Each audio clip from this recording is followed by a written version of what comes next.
respect des mesures sanitaires pour ces fêtes de fin d'année. La rave party géante se poursuit à Lioron, en Bretagne. 2500 teufeurs sont toujours rassemblés. La première tentative d'intervention des gendarmes s'est soldée par un échec. On retrouvera Igor Seyri sur place dans un instant. Avant cela, les images commentées par Émile Darcourt. C'est un 31 décembre où les gestes barrières ont été oubliés. Devant ces caissons de basse, plusieurs milliers de personnes amassées dans un entrepôt désaffecté, tous venus profiter de la musique jusqu'à l'aube. Ça fait un certain temps qu'on s'abstient de faire la fête et du coup là on avait envie de fêter la nouvelle année tous ensemble.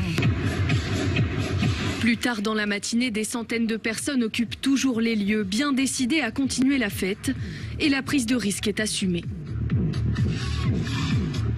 Oui, on a conscience des risques, on sait qu'on ne respecte pas les règles qui ont été posées par l'État, mais au final, bon, dans les grandes surfaces, c'est un peu n'importe quoi.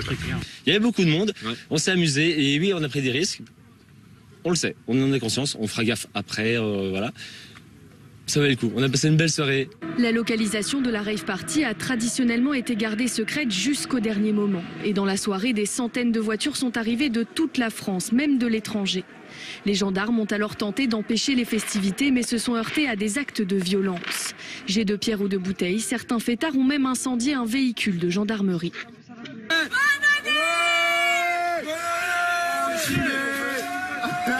Cet après-midi encore, les fêtards n'avaient pas quitté l'entrepôt. De la techno à plein régime qui résonne jusqu'aux habitations voisines.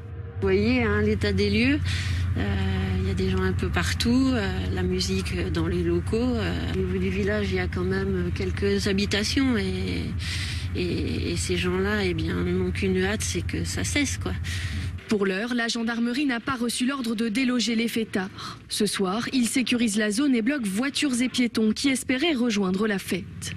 Les organisateurs de la soirée encourent une amende allant jusqu'à 1 500 € pour organisation illégale d'un rassemblement.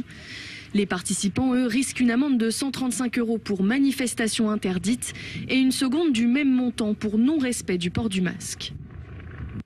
Un dossier qui devient également politique.